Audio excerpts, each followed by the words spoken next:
আমাদের কিন্তু কথা ছিল যে রাষ্ট্রপতির উপর যে ভাষণ সেটাকে স্কিপ করা হবে এবং আমরা আসলে আইনগুলো বা অধ্যাদেশগুলো অতি দ্রুত সময়ে পাশ করব। হয়তো এখন প্রেসে আটকে আছে বা টেকনিক্যাল কারণে আসতেছে না, এই জন্য রাষ্ট্রপতির উপর ভাষণ চলমান আছে, কিন্তু আমরা চাচ্ছিলাম যে দ্রুত সময়ের মধ্যেই এই অধ্যাদেশগুলো পাশ হোক যেগুলো ঐক্যমত হয়েছে।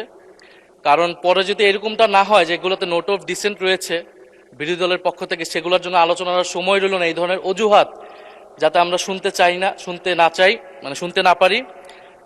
আর আমরা তো অত্যাধিক সবাই গুরুত্ব দিয়েছি বলেই সকাল থেকে অধিবেশনটা চলছে, শুক্রবার আমরা অধিবেশন করব।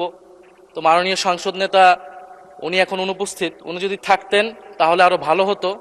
কারণ আমরা কিন্তু সবাই এটাকে সবচেয়ে বেশি ইম্পর্টেন্স দিচ্ছি আজকের এই উপস্থিতি এবং অধ্যাদেশগুলোকে। তো আমাদের অনুরোধ থাকবে যাতে রাষ্ট্রপতির ভাষণ সেটাকে স্কিপ করে অধ্যাদেশগুলোকে যাতে দ্রুত সময়ের মধ্যে আমরা ঐক্যমতের অধ্যাদেশগুলোকে আমরা বিল আকারে পাশ করতে পারি। ধন্যবাদ মাননীয় স্পিকার। ধন্যবাদ মাননীয় বিরোধী দলের চিফ হুইপ।